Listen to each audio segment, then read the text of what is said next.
Do you remember the anxiety you had back when this country was put into a freeze state during the virus outbreak? Of course I do.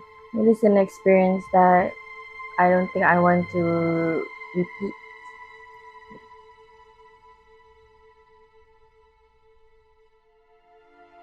During the COVID-19 outbreak, the industries in all over the globe experienced a total stop. However, it resulted in the rapid increase of online shoppers and more parcels to be delivered all across this country. And of course, Pos Malaysia is among one of the courier services that was responsible for it.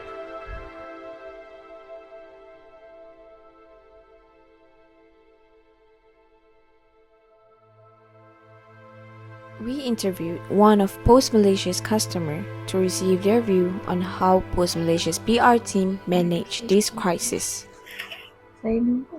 So, what can you say about Pos Malaysia's performance during those hard times? Well, there was no way for us to get out from the house, right? That's why we resorted to online shopping to buy the necessities and putting the trust onto the courier services to safely deliver our stuff parcels. However,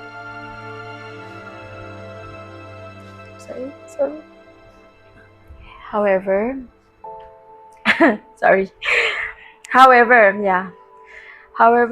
their ignorance was so clear that we customers need to force the consequences. I understand, but can you elaborate? Well, Post Malaysia should have handled the loaded parcels as what a big service company should have done, in my opinion. Regarding this crisis, Pos Malaysia's PR team published a statement months after the citizens voiced out their frustration, and it was their first mistake. Their second PR mistake was how they addressed the problem in their online statement. There is absolutely no way of apologizing to their customers and straight away address the unexpected amount of parcels that they have received for the past month. Next, Pos Malaysia also refused to address the biggest problem that they were experiencing, which is their workers' welfares. There was absolutely no statement of solutions regarding the problems, and that has angered the public.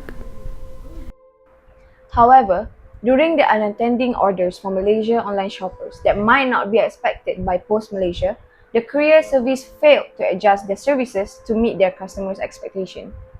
Post Malaysia somehow suffers a lot of worker shortage and broken parcels that they need to repay for. All these problems call for a good PR management, and it was something that Post Malaysia does not possess. We interviewed one of Pos Malaysia's worker who was affected by Pos Malaysia's poor management, but it seems that she cannot say much. During the peak of COVID-19's outbreak, do you remember working in the midst of the chaos with all the risk of being exposed to the virus while receiving no bonus? Yes, I still remember how I told myself that I'm just doing this job for my family and should be grateful that I at least have a job.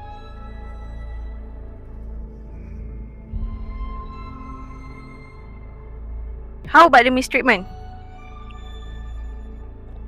I cannot say anything, but it was hard for everyone. PR is something that can destroy a legacy if cannot be handled professionally. So instead of being petty as what Pos Malaysia did, there are a lot of ways to counter PR crisis, and we have asked a PR specialist to help answer the question. So first of all, can you please introduce yourself? Hi, my name is Muhammad Naim bin Muhyiddin Ghani, and I am a Public Relations Executive for the Budimas Charitable Foundation. I'm 26 years old, used to study in university.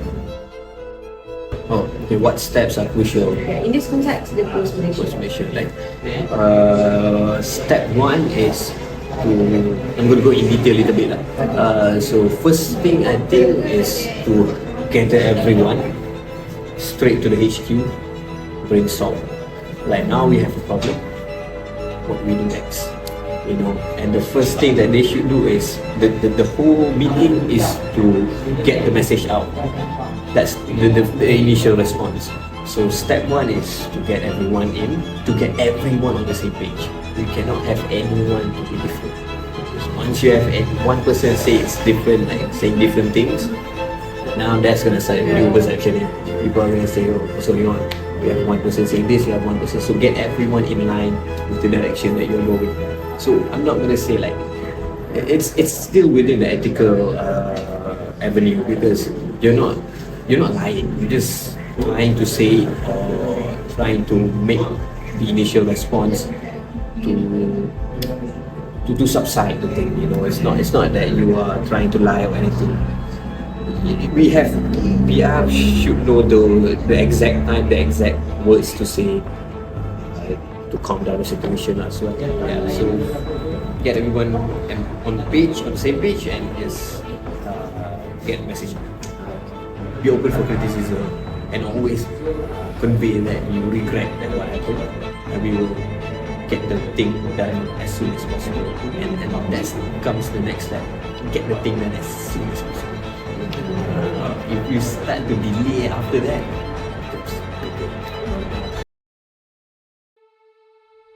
In addressing a PR crisis, we had found two major solutions to counter such disaster for the future.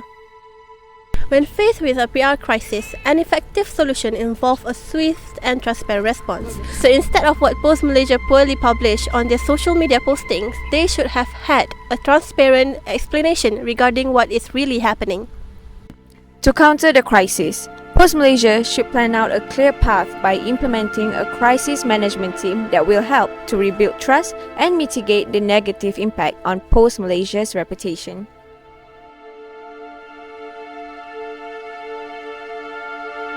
To reflect, we can fairly say that Pos Malaysia did a bad job in handling their PR crisis and should have had done a better job in managing their decades of services.